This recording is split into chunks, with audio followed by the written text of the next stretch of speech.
e mandei alguns materiais. Aí, o que a gente vai fazer hoje? Hoje eu vou, né, falar sobre a matéria, né, obviamente, né, nossos objetivos, apresentar alguns materiais aí de pesquisa. E se alguém tiver alguma dúvida de GQ, né, tiver alguma dúvida aí em relação às atividades, também pode ir perguntando.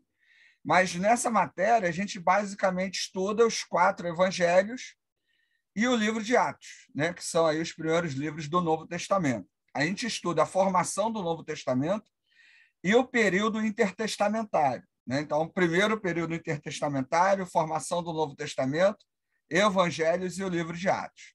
Quando a gente for estudar o livro de Atos, a gente vai estudar Lucas e o livro de Atos juntos, porque o autor é o mesmo, né? É Lucas, né, que escreve os 2 livros. Então, a gente vai trabalhar esses 2 textos juntos, certo? A gente tem algumas perguntas para responder, né, dentro desse tipo de matéria. Toda matéria de Bíblia, né, envolvendo Novo Testamento, vocês vão fazer Novo Testamento 1, 2 e 3, e tem também Antigo Testamento, né, 1, 2 e 3. Quando eu dou essas matérias, eu gosto de estabelecer um foco para a gente poder entender os livros que são assunto dessa matéria, que tem a ver com, primeiro, saber quem escreveu, questões sobre a autoria. Segundo, para quem escreveu, né, quais foram os destinatários. Terceiro, quando escreveu, né, a época em que o texto é escrito. Quarto, o contexto que o livro é produzido, certo? Porque, um exemplo, né, o livro de Apocalipse, ele é produzido dentro de um contexto turbulento, politicamente, socialmente, economicamente, né, para os seus primeiros leitores. Isso influencia a escrita. Algumas cartas de Paulo são escritas enquanto ele está preso. Isso também tem um peso muito forte, né? E, fora a ideia do contexto, o objetivo. Porque cada livro que a gente lê no Novo Testamento, ele tem um objetivo. E é importante eu entender esse objetivo para entender a mensagem que está ali, né? Por exemplo, um livro que fale os evangelhos, né, que falam sobre o ministério de Jesus.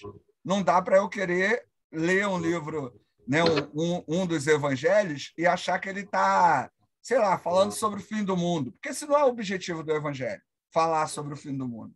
Então, não dá para ler isso lá nos evangelhos.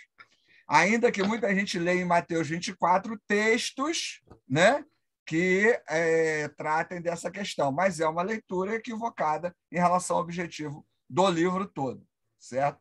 Então, nas nossas aulas, a ideia é te ensinar caminhos para que você possa ir tentando responder a essas questões.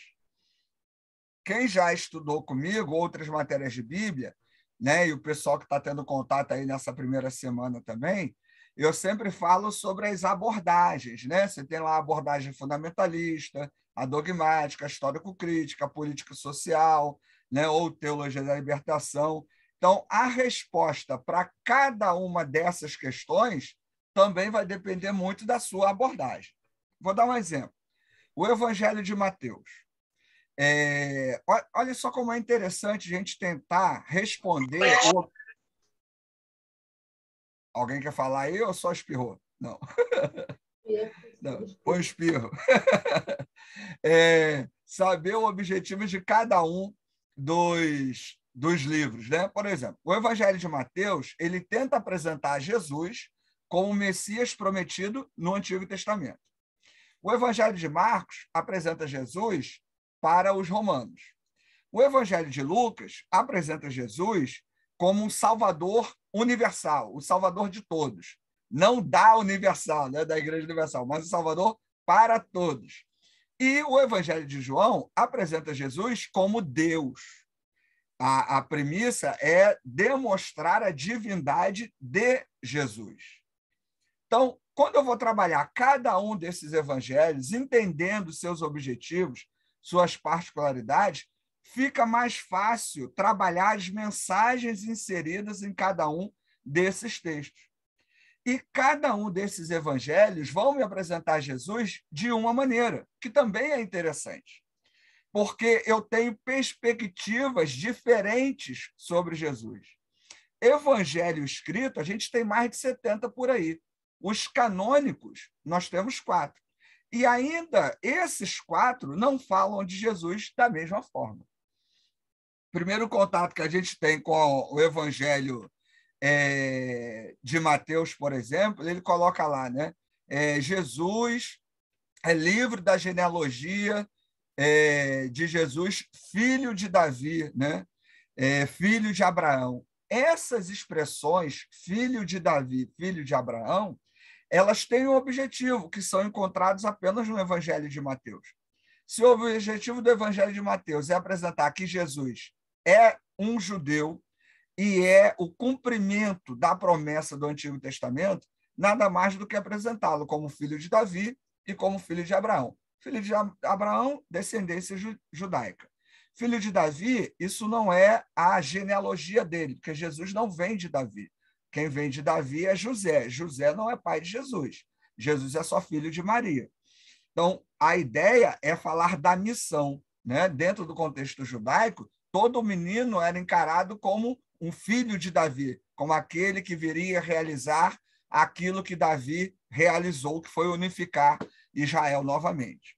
Então, já no primeiro versículo, o Evangelho de Mateus já dá assim uma perspectiva do seu objetivo, do seu conteúdo, do que ele está querendo mostrar. O Evangelho de João começa lá, no princípio era o verbo, e o verbo estava com Deus, e o verbo era Deus. Ou seja, já no início do Evangelho de João, ele já começa a apresentar Jesus como Deus, né? Uma pessoa diferente de Deus, mas também uma pessoa igual a Deus e também uma pessoa que é Deus, né? Não é muito simples de entender essa dinâmica toda da Trindade, mas é por aí. E, na verdade, ele não fala nem da Trindade, é só da pessoa de Jesus e de Deus. Mas aí outros textos que a teologia vai tentar usar para explicar a Trindade. Então, a nossa tarefa vai ser caminhar para ir respondendo a essas questões de acordo com cada abordagem. Geralmente, eu faço o seguinte: a gente vai trabalhando os textos, né? E cada texto eu tento dar uma abordagem. Na abordagem fundamentalista, você lê esse texto dessa maneira. Na dogmática, você lê dessa maneira. Na histórico-crítico, você lê dessa maneira.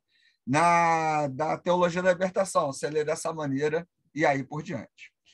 Dito isso, deixa eu até botar aqui a visão maior aqui também. Dito isso, o que acontece? A gente tem os materiais que a gente vai usar para poder... Tá ruim aí, Cássia? Tá? Os animais estão invadindo aí. A cachorra no meu colo, a gata na mesa, só falta o outro, aí fica os 3. Os materiais que a gente vai usar, eles vão nos ajudar a responder a essa questão. E aí a gente tem a questão do comentário e das introduções, né? Lembrando que o comentário ele é a análise de um livro só. E uma introdução é a análise de mais de um livro. Então, a gente precisa tanto de um como de outro para que a gente possa tentar responder aí a essas questões. Aqui, por exemplo, esse aqui é um comentário de Apocalipse. Então, aqui o autor ele vai falar sobre a autoria, né, as teorias sobre a autoria do livro de Apocalipse. Aí você vai falar, mas não foi João que escreveu o livro de Apocalipse? Aí eu te digo assim, que João, né? Porque tem vários Joãos no contexto do Novo Testamento. Então, a gente discute sobre isso. E o comentário vai trabalhar essas perspectivas. Data, época, objetivo e aí por diante. Já a introdução, por exemplo, essa aqui é uma introdução, alguns alunos do seminário até têm aí, né? Compraram e tudo. Ele vai falar de todos os livros. Esse aqui é bem resumido, né? Um livro realmente bem introdutório, né? Mas ele vai falar de questões sobre autoria, né? Sobre objetivo, quem escreveu, quando escreveu e aí por diante. Então, deixa eu ver se eu pego uma introdução aqui maior aqui. Calma. Epa, foi bom.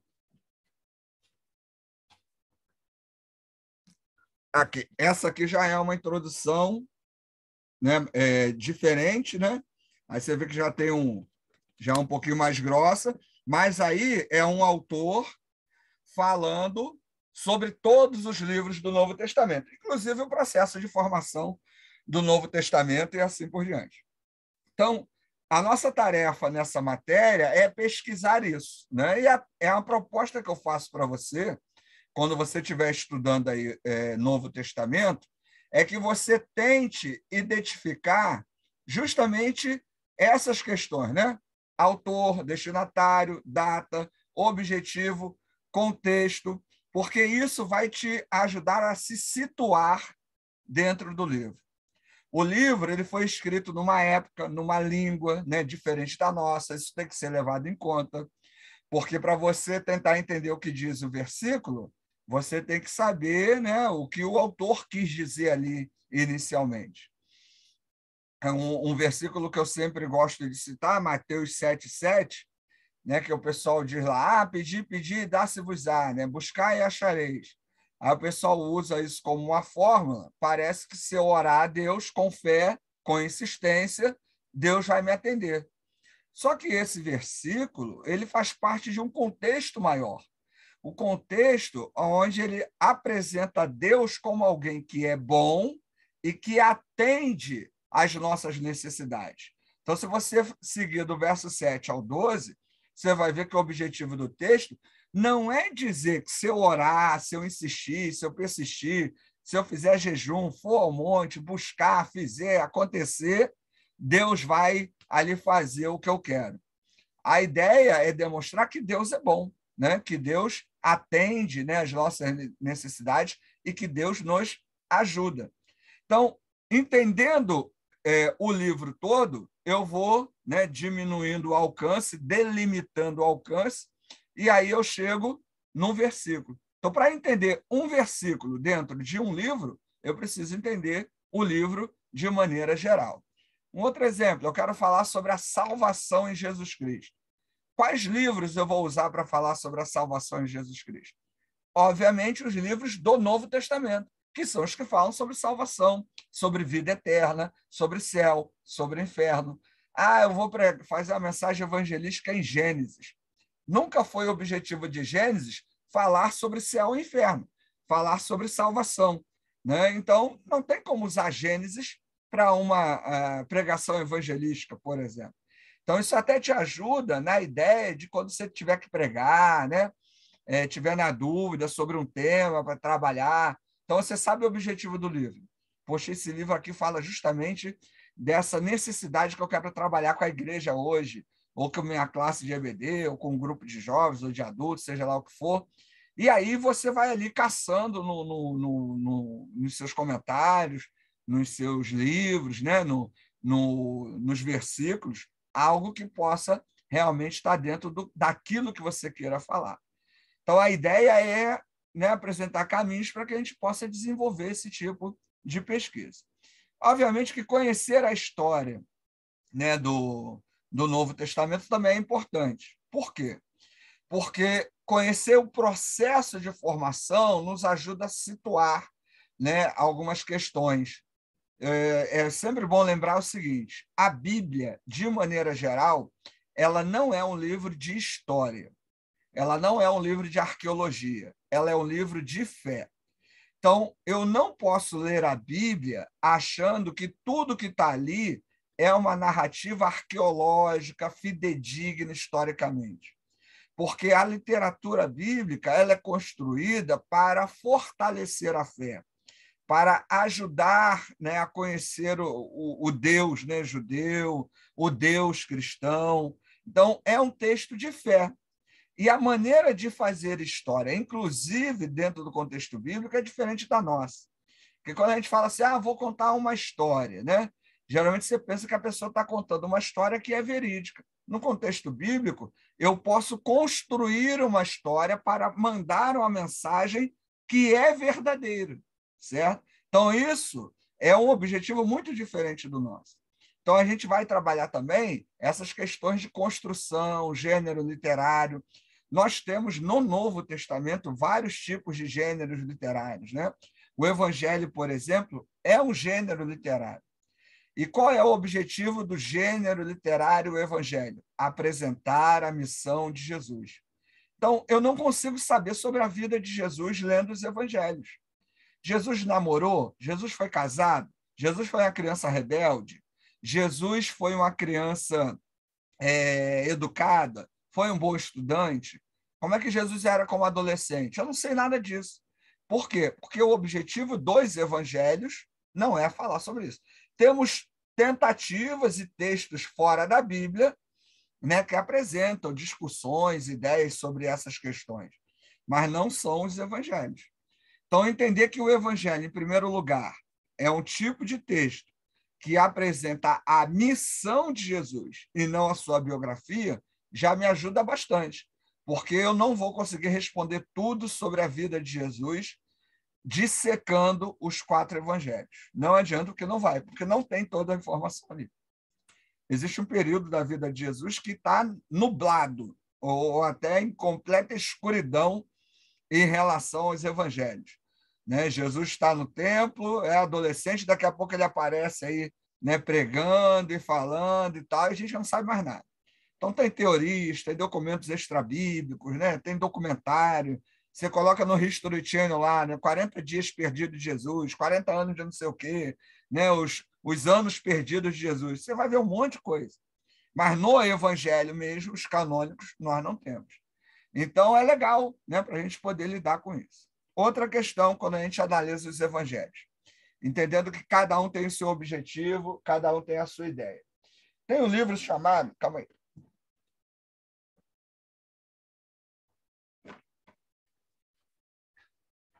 Esse livro aqui,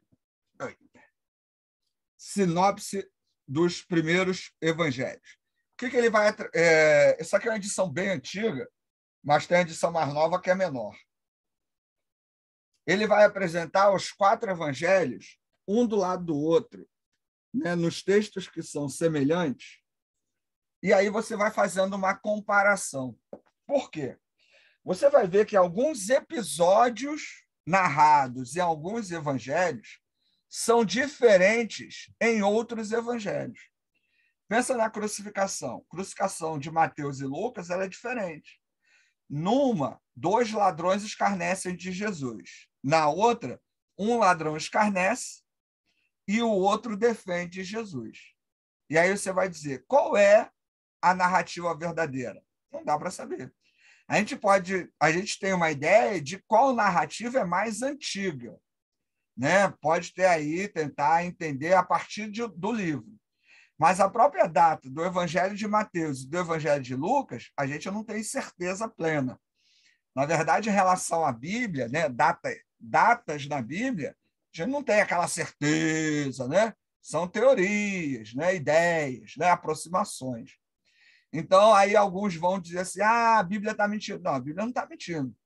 Quem escreveu o Evangelho de Mateus, ele recuperou uma informação de uma fonte. E quem escreveu o Evangelho de Lucas recuperou a informação de uma outra fonte. E aí você pode dizer assim, mas Mateus não era o discípulo de Jesus? Segundo algumas teorias, o Evangelho de Mateus não foi escrito por Mateus, o discípulo de Jesus, mas por um grupo de seguidores inspirado nas palavras de Mateus. Então, por isso, eu poderia ter essa questão do relato diferente de um para o outro, certo? Então, cada abordagem, né, vai responder essas questões de uma maneira diferente. Tem até um documentário no History Channel colocando a data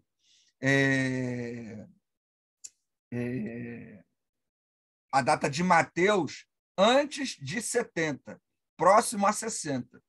E aí, nesse documentário, defende que Mateus seria realmente o escritor. Mas é uma teoria que realmente assim, pouca gente defende, né, que Mateus realmente tenha sido escritor.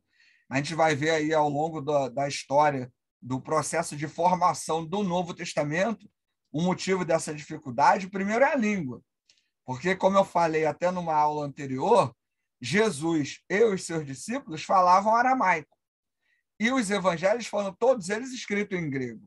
Então, há uma diferença muito grande de um texto para o outro, né?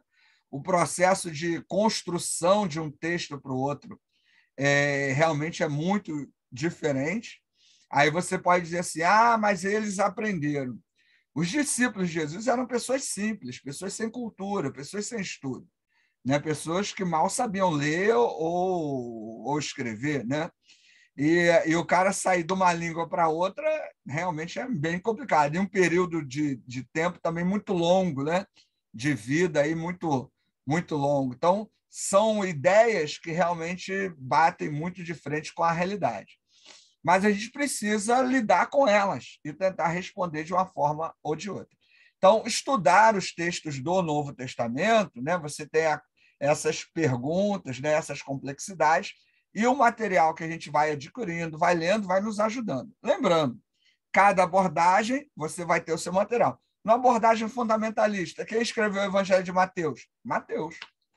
Por que Mateus é diferente de Lucas? Porque tinha mais de 2 ladrões na cruz. Aí Mateus está falando de um grupo e Lucas está falando de outro. É a resposta que os fundamentalistas tentam dar para não encontrar, entre aspas, erro na Bíblia, né? Na dogmática, cada doutrina vai inventar a sua teoria. Na histórico-crítica é essa que eu falei, a fonte de cada um dos autores foi diferente, ponto, né? Você não tem mais o que discutir. Então, cada uma das abordagens vai interpretar as situações bíblicas, os textos bíblicos de uma maneira diferente. Outra coisa importante que a gente vai pontuar ao longo das nossas aulas é o seguinte: há uma distância entre o fato e o texto. Um exemplo: Jesus viveu entre o ano 0 e 33, né? Botando aí dentro do nosso calendário. O primeiro texto do Novo Testamento escrito foi em 50 depois de Cristo. Então, de 33 a 50, eu tenho quase 20 anos entre o fato e o texto. E o primeiro texto nem foi sobre Jesus. O primeiro evangelho foi escrito aproximadamente em 55 depois de Cristo, que é o Evangelho de Marcos. Então, eu tenho pouco mais de 20 anos entre o fato Jesus e o primeiro texto a ser escrito sobre ele. E esse primeiro texto escrito sobre ele, que é o Evangelho de Marcos, Marcos nem foi testemunho ocular, porque Marcos não foi discípulo e nem seguidor de Jesus. Marcos escreve o seu evangelho com base nas palavras de Pedro. Então, eu tenho uma distância entre o fato e o texto. E isso vai me gerar algumas questões literárias, né? Algumas questões de fidelidade ao fato. Então, as diferenças que nós temos entre os 4 evangelhos, apesar dos 4 falarem da mesma pessoa, tem a ver com fonte, com a época que é escrito, com a língua em que é escrito. Então, tudo isso vai acabar alterando um pouco, né, as narrativas. Não só fonte, data e a língua, mas também o objetivo de cada escrito. Que aí eu pego um dito sobre Jesus ou um ensinamento dele e coloco aquilo dentro de um escopo que obedeça ao objetivo do meu texto. Vou dar um exemplo. As bem-aventuranças. Eu sempre cito isso também. Nós temos as bem-aventuranças em Mateus e em Lucas. Os 2 textos são diferentes. Nas bem-aventuranças de Mateus, no primeiro versículo das bem-aventuranças, Mateus 5:3, você lê: bem-aventurados os pobres pelo Espírito, ou os humildes de espírito, ou os pobres pelo Espírito, e aí é irrelevante isso. Em Lucas, você já lê: bem-aventurados os pobres. Agora, pensa bem, o Evangelho de Mateus tem o objetivo de apresentar Jesus como o Messias prometido no Antigo Testamento, como aquele que viria instalar o reino de Deus prometido lá no Antigo Testamento. Então, para entrar no reino de Deus, né, estabelecido ali em Mateus, como eu devo ser? Humilde de espírito. E a expressão humilde de espírito ali tem a ver com o desapego. O termo em grego, né, pitokoi topineumat, tem a ver com a ideia de alguém que é desapegado das questões materiais, sociais, políticas, né?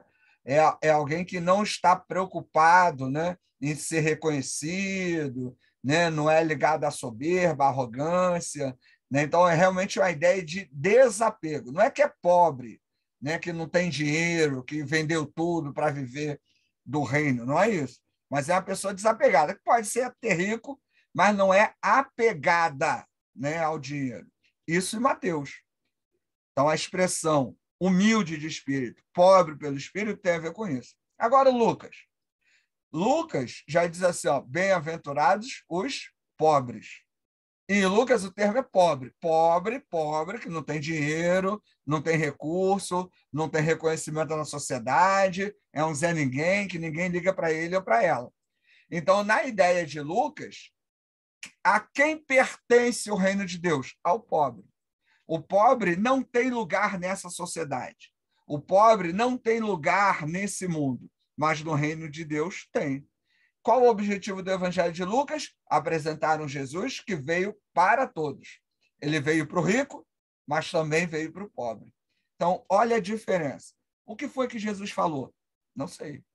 Jesus pode ter falado as duas coisas? Pode, né? Isso tem a ver com o conjunto total da obra, né? É legal que dá para encaixar ali Jesus. Não tem problema. Agora, qual foi a forma mais exata, né? Desculpa, da fala de Jesus? Não dá para saber. Mas eu tenho dois ditos atribuídos a Jesus e um diferente do outro. Em português, às vezes, essas diferenças não ficam muito claras. Tem Bíblia que traduz lá em Lucas, né? Ah, bem-aventurados os humildes. E aí você acha que é a mesma coisa que está em Mateus, mas não é. Em Lucas é pobre mesmo. É o cara que não tem dinheiro, não tem nada, está à margem da sociedade. Então, você percebe aí que os autores têm uma motivação, têm um intuito, né? Eles pegam os ditos de Jesus e colocam isso de acordo ali com a sua motivação e o seu objetivo. Que é interessante, porque a gente tem perspectivas diferentes sobre a missão de Jesus. Cabe a gente trabalhar isso, entender isso, né, da melhor maneira possível. E aí, ó, entender a língua, que é o grego, né, o grego koiné, que é o grego comum, falado no primeiro século da era cristã, entender a questão do aramaico, a distância entre o aramaico e o grego é muito grande, né? Então a gente precisa também analisar isso, ver que os ditos em aramaico, às vezes, eles sofrem algumas discrepâncias quando passam para o grego, né? E a gente vai trabalhar isso em algum momento. Então, são questões aí que a gente vai construindo e desconstruindo ao longo, né, dessa matéria, tá certo? Alguém quer falar alguma coisa aí? Quer perguntar? Quer Eu reclamar? quero. Deixa eu ver se alguém quer falar, porque senão eu vou ficar aqui. Não, não. Pode falar, ainda não. Ainda não, eu estou no caminho. Eu fiquei com dúvida agora no que você falou, dessa questão do aramaico para o grego. Essa transição tem é porque, assim, professor, eu sou totalmente leiga em relação de história da igreja, desse contexto histórico, né? Essa transição de língua tem a ver com mudança de governo e, enfim, por que em tão pouco tempo, né? Ou então continuou tendo aramaico, mas naquela época só era escrito em grego? O que Então, houve para ter essa... a gente vai estudar o período intertestamentário. O que é o período intertestamentário? O pessoal fundamentalista diz o seguinte, que são aquelas 4 folhas brancas da Bíblia, né? O período que Deus se calou, né, entre Malaquias e Mateus. Mas não é isso. O período intertestamentário é um período riquíssimo, politicamente, economicamente e literariamente, né? A gente tem uma produção muito grande.